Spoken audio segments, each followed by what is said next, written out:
Hello students, आज हम एक नया चैप्टर पढ़ेंगे, चेंजिंग टाइम्स। चेंजिंग टाइम्स का मतलब है यहाँ पे घड़ी के कांटे की बात नहीं हो रही है कि जिस तरह से घड़ी में 11 बजने के बाद फिर 12 बजते हैं, उसी तरह 1 बजते हैं, उस तरह के चेंज की बात नहीं हो रही है। यहाँ पे बीतते हुए वक्त की बात हो रही है, जो वक्त बीत रहा है। जैसे आपके ग्रैंड पेरेंट्स के टाइम में चीज़ें कैसी हुआ करती थी, फिर आपके पेरेंट्स के टाइम में चीज़ें कैसी हुआ करती थी, अब आपके टाइम में चीज़ें कैसी हुआ करती हैं। इस चैप्टर में इस बीतते हुए वक्त की बात की गई है। चलिए शुरू करते हैं। माय नेम इज़ चेतन दास। मेरा नाम चेतन दास है। तो यहाँ पे जो हमें कहानी कह रहे हैं उनका नाम चेतन दास है। मैनी ईयर्स अगो, बहुत साल पहले, I use to teach children like you. मैं आपकी तरह के ही बच्चों को पढ़ाया करता था। These days I spent my time by writing about the days when I was young। तो जब मैं छोटा था उन दिनों के बारे में लिखते हुए अब मेरा दिन बीत रहा है। I would love to share some of these with you। मैं अपने उन दिनों के बारे में कुछ बातें आपसे भी शेयर करना चाहूँगा। A big move। चेतन दास कहते हैं, आई रिमेंबर द टाइम, मुझे याद है वो समय, when I was 9 years old, जब मैं 9 साल का था। It must have been over 60 years ago। अब से लगभग 60 साल पहले, 60 साल पहले की बात है। That was when we lived in Dera Ghazi Khan. और उस वक्त हम रहते थे डेरा गाजी खान नाम के एक जगह पे। Today this place is in Pakistan. अब ये जगह पाकिस्तान में है। At that time there were a lot of problems all around us। उस वक्त बहुत सारे प्रॉब्लम्स हो रहे थे हमारे आसपास। I could not understand what was happening। मुझे समझ नहीं आ रहा था कि क्या हो रहा है। जैसा कि आपको पता है कि इंडिया में पहले ब्रिटिश रूल था, तो ब्रिटिश ने हिंदू मुस्लिम्स को आपस में लड़वा कर इंडिया को 2 हिस्सों में बांट दिया। एक हिस्सा बना पाकिस्तान और दूसरा हिस्सा बना हिंदुस्तान या इंडिया। इंडिपेंडेंस से पहले पाकिस्तान और बांग्लादेश इंडिया का ही हिस्सा हुआ करता था। इंडिपेंडेंस के बाद ये 2 हिस्सों में बट गए, इंडिया और पाकिस्तान। बांग्लादेश भी पाकिस्तान का ही हिस्सा है। बांग्लादेश को ईस्ट पाकिस्तान कहते हैं, जबकि पाकिस्तान हो गया वेस्ट पाकिस्तान। तो जब पाकिस्तान में बहुत प्रॉब्लम्स होने लगी, मार काट मचने लगी, तो वहाँ से कुछ लोग डर कर इंडिया की तरफ आ गए।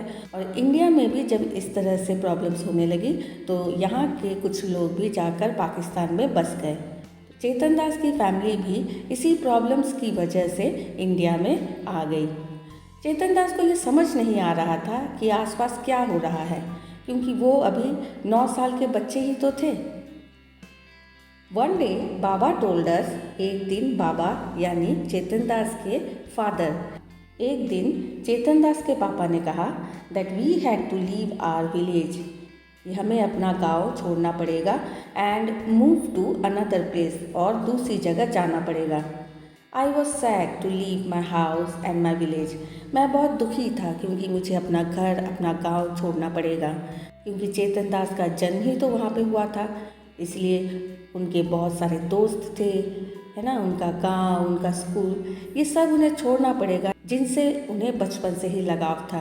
तो ये सोच कर कि इन सबको छोड़ कर जाना पड़ेगा, चेतन दास बहुत दुखी हो गए। That was where I had all my friends. वहीं पर मेरे सारे दोस्त थे।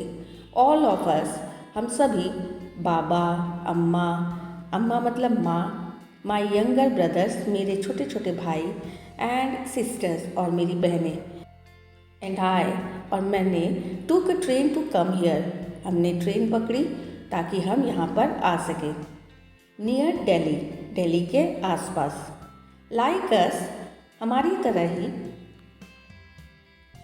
Many people from our area also moved, हमारी तरह ही हमारे एरिया के डेरा गाजी खान से बहुत सारे लोग यहाँ पर हमारे साथ आ गए थे।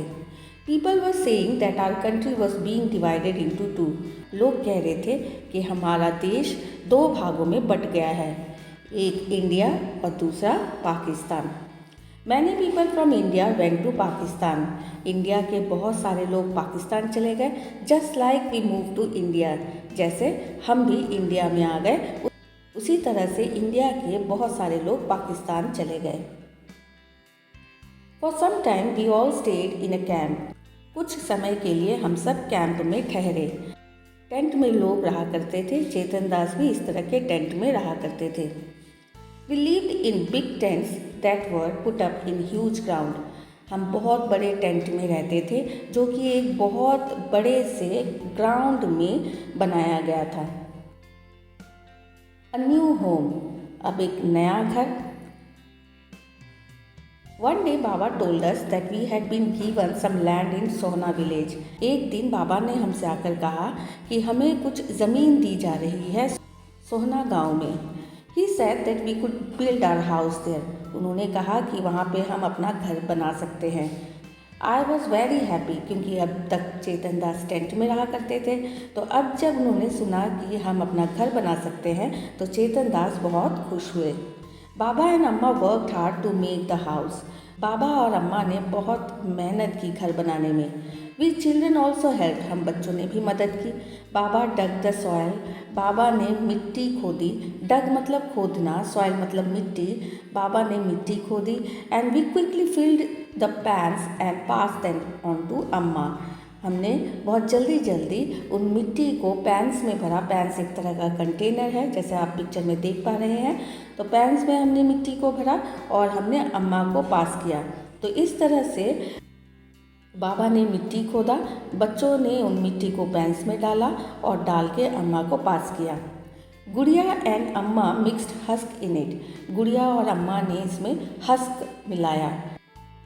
बाबा पुट अप द वॉल्स, बाबा ने दीवार खड़ी की।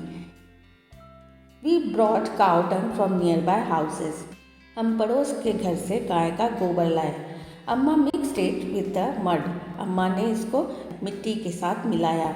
She coated the floor with this mixture, और गोबर और मिट्टी के जो मिक्सचर है, मड मतलब जो गीली मिट्टी होती है, तो गीली मिट्टी के साथ गोबर को मिक्स किया और इस मिक्सचर को उन्होंने फर्श पर लेप किया, जैसे कि गांव में किया जाता है उसी तरह से इस मिक्सचर से उन्होंने फ्लोर में लेप किया। Just like she use to do in our old house, जैसा कि वो हमारे पुराने डेरा गाजी खान वाले घर में करती थी। अम्मा use to say that this would keep the insects away, अम्मा कहती थी कि ऐसा करने से कीड़े मकोड़े दूर रहेंगे। Then it was the turn for the roof to be made, अब छत बनाने की बारी आई। Baba made a frame by joining strips of wood, बाबा ने एक ढांचा तैयार किया लकड़ी के लंबे लंबे पट्टों से and fixed it on the 4 walls, और उन्होंने 4 दीवारों में इसे फिक्स कर दिया। We put branches of neem and kikar trees on the frame, हमने नीम और कीकर के पेड़ों की डालियाँ उस फ्रेम के ऊपर रखी। So that termites would not harm the wood, क्योंकि हमारा घर लकड़ी से बना हुआ था, तो लकड़ी को खाने वाले कीड़े को टर्माइट्स कहते हैं। क्योंकि टर्माइट्स वुड को हानि ना पहुंचा सके, इसलिए हमने उस वुड को बचाने के लिए उसमें नीम और कीकड़ के पेड़ों की डालियों को रखा। अम्मा put old Ghani bags on this, अम्मा ने इसमें पुरानी गनी बैग्स मतलब बोरियां जो होती है, जैसे चावल की बोरियां वगैरह होती है, तो अम्मा ने बोरियों को इसके ऊपर रख दिया and covered them with mud, और उसे मिट्टी से कवर कर दिया। इसका मतलब है पहले बाबा ने वुड के स्ट्रिप से फ्रेम तैयार किया, उसके ऊपर नीम और कीकड़ के डालियों को रखा गया, उसके ऊपर बोरियों को रखा गया और सबसे ऊपर उसे मड से ढक दिया गया। Most of the houses around our house were made like ours, तो ज़्यादातर हाउस जो हमारे आसपास बने हुए थे वो हमारी तरह के ही बने थे। अ फ्यू वर डिफरेंट, लेकिन उनमें से कुछ अलग थे। But I liked my house the best, लेकिन मुझे मेरा घर ही सबसे ज़्यादा पसंद था। It was just like our old house, ये मेरे पुराने घर की तरह ही था। फाइंड आउट एंड राइट, अब कुछ क्वेश्चन है आपके लिए।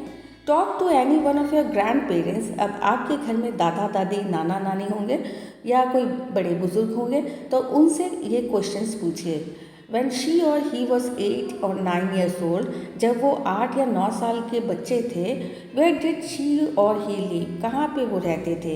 Name that place. उस place का, उस जगह का नाम भी लिखिए. From what material was her or his house made? किन चीज़ों से उनके घर बने होते थे? तो उनके घर बैम्बू से, वुड से, स्ट्रॉ से और मड से बने हुआ करते थे. बैम्बू बांस को कहते हैं, वुड लकड़ी को कहते हैं, स्ट्रॉ सूखी घास को कहते हैं और मड कीचड़ या मिट्टी को कहते हैं.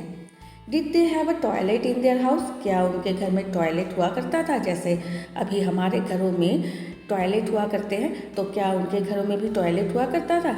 If no, where was it? तो अगर नहीं हुआ करते थे तो वो कहाँ जाते थे? नेक्स्ट क्वेश्चन है, in which part of the house was food cooked? तो घर के कौन से हिस्से में खाना पकाया जाता था? अभी जैसे हर एक रूम्स अलग अलग होते हैं. बेडरूम होता है, बाथरूम होता है, study room, dining room, kitchen room. तो किचन रूम में खाना पकाया जाता है या किचन में खाना पकाया जाता है. उसी तरह से तो जब वो छोटे थे तब खाना कहाँ पकाया जाता था? क्योंकि तब अलग अलग रूम्स तो थे नहीं, तो उस वक्त खाना वरांडा या कोर्ट यार्ड में ही पकाया जाता था. ठीक है, क्योंकि उस वक्त अलग किचन्स हुआ नहीं करते थे. A lot of mud was used when Chetan Das house was made. Why? बहुत सारे मड की ज़रूरत हुई जब चेतन दास के घर को बनाया गया. क्यों? ये इसलिए क्योंकि मड की जो मोटी लेयर, अगर मड की मोटी लेयर डाल दी जाए तो इससे घर गर्मी और सर्दी दोनों से ही बचा रहता है. ज़्यादा गर्मी नहीं लगती और ना ही ज़्यादा सर्दी में बहुत ज़्यादा ठंड लगती है.